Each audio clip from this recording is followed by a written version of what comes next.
Et nous voilà de retour dans C'est quoi le titre avec autour de la table aujourd'hui Cédric Cagnard, Rebonjour. Christian Einhorn Salut. et Samuel Lichowski Coucou. qui discutent avec moi de la thématique de la chanson, de la musique, fait-elle bon ménage avec la politique et vice-versa. On parlait tout à l'heure des États-Unis et de certains artistes qui avaient aujourd'hui des messages forts à faire passer à la société. On peut se rappeler, messieurs, que déjà il y a quelques années, dizaines d'années, dans les années 70, quelqu'un qui s'appelle James Brown qui chantait déjà Say It Loud, I am black, I am proud. Et plutôt encore Billie Holiday avec son titre Strange Fruit qui parlait de la condition humaine des Nord-Américains, black. On a discuté depuis le début de cette émission sur ce que les artistes ou la musique peut apporter comme évolution dans la société et la politique, mais on peut aussi se demander si le politique, à un moment donné, peut commanditer des chansons, peut commanditer des actes aux artistes. Et pour en discuter, j'invite Christian Einhorn de nous parler de la musique classique par rapport à cette thématique.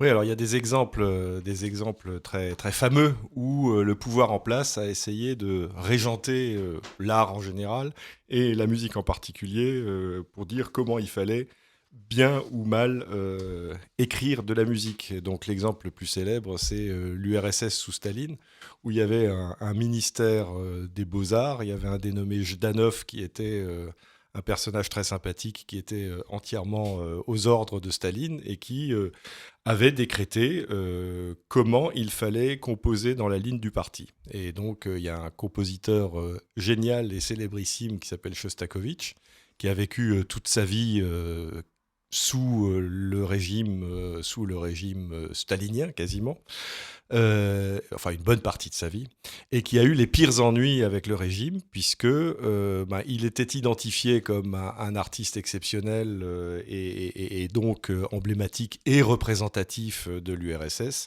et il voulait composer évidemment comme il l'entendait lui-même composer, et le parti avait considéré qu'il n'écrivait pas toujours dans la ligne du parti.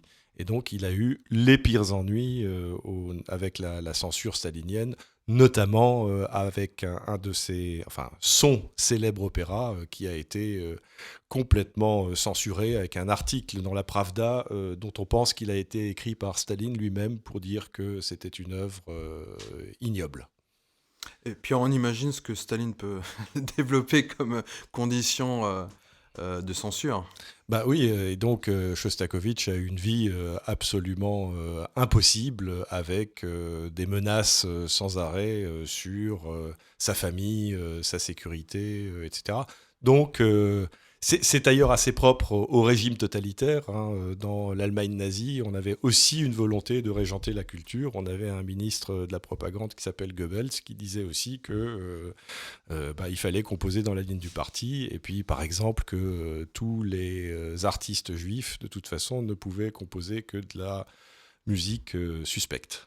Qu'est-ce que ça veut dire composer dans la ligne du parti? Est-ce qu'il y a des obligations musicales particulières, des notes qu'on peut pas utiliser, j'en sais rien ou Il y a des espèces de canons esthétiques qui avaient été décrétés. Alors par exemple, sous Staline, il fallait faire de la musique qui soit simple, accessible au peuple et surtout pas trop compliquée, parce qu'à partir du moment où ça devient trop compliqué, c'est considéré comme élitiste et petit bourgeois. Alors Patrick Sébastien aurait été un cacique du parti communiste du RSS. Très probablement, et puis comme en URSS on mangeait que des sardines, ça allait très bien. On va dire que le fait fédérateur là-dessus, c'est le populaire en fait. C'est pouvoir clamer des messages ou haranguer les foules, haranguer sardines. C'est pour... Non, tu l'as fait exprès. Non, j'ai préparé toute ma question pour pouvoir faire beau, ce magnifique jeu de mots. Non. En fait, on recherche l'attrait de la population. Christian, tu parlais de la propagande. Finalement, la musique devient un outil de propagande dans ces cas-là. Elle peut. Elle est, alors effectivement, elle est subversive, elle peut être subversive, et comme elle peut être subversive, le pouvoir essaye d'imposer le contraire et peut vouloir en faire un outil de propagande. Et puis, il faut jamais oublier une chose, jusqu'à une époque très récente, on faisait la guerre en musique. Il y avait des tambours, il y avait des fifres, et pour les Écossais, il y avait des sections entières de cornemuse.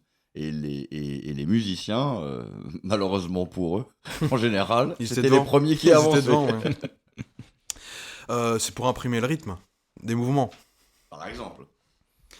Je crois que tu es venu avec un extrait, Christian, pour illustrer ce propos. Je vous propose de l'écouter, on en discutera tout à l'heure.